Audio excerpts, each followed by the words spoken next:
অন্তর্বর্তী সরকারের উপদেষ্টা থেকে পদত্যাগ করে ঢাকার একটি আসনে নির্বাচন করার ঘোষণা দিয়েছেন স্থানীয় সরকার উপদেষ্টা আসিফ মাহমুদ সজীব ভুঁইয়া। তিনি ঢাকা 10 আসনের ভোটার হয়েছেন। এক্ষেত্রে সেখান থেকে নির্বাচন করতে পারেন বলে ইঙ্গিত দিয়েছেন।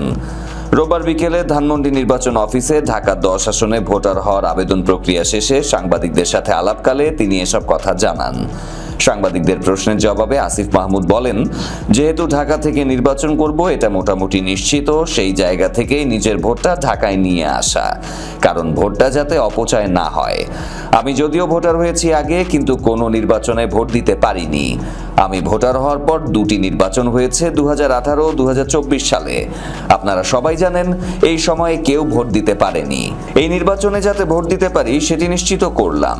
ঢাকা 10 আসন থেকে নির্বাচনের গুঞ্জন প্রসঙ্গে এক প্রশ্নের জবাবে তিনি বলেন, নির্বাচন কোথা থেকে করব এ বিষয়ে এখনো চূড়ান্ত কোনো সিদ্ধান্ত হয়নি, তবে ঢাকা থেকেই করব ইনশাআল্লাহ।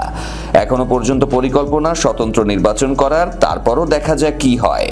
আমার কারোর সাথে কোনো আলোচনা হয়নি। কোনো রাজনৈতিক দল কোনো আসন ফাঁকা রাখলো কি রাখলো না সেটি আমার দেখার বিষয় নয়।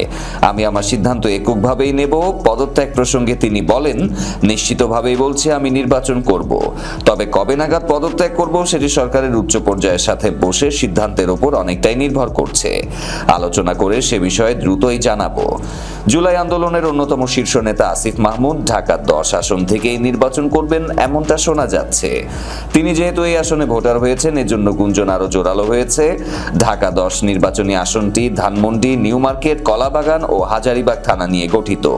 বিএনপি প্রাথমিকভাবে 237টি আসনে প্রার্থী ঘোষণা করলেও ঢাকা 10 আসনে কোনো প্রার্থী দেয়নি।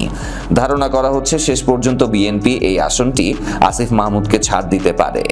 জামায়াতে ইসলামী এই আসনে ইতোমধ্যে প্রার্থী ঘোষণা করেছে। সুপ্রিম কোর্টের আইনজীবী জসিম উদ্দিন সরকার এই আসনে দাঁড়িপাল্লা প্রতীকে লড়াই করবেন।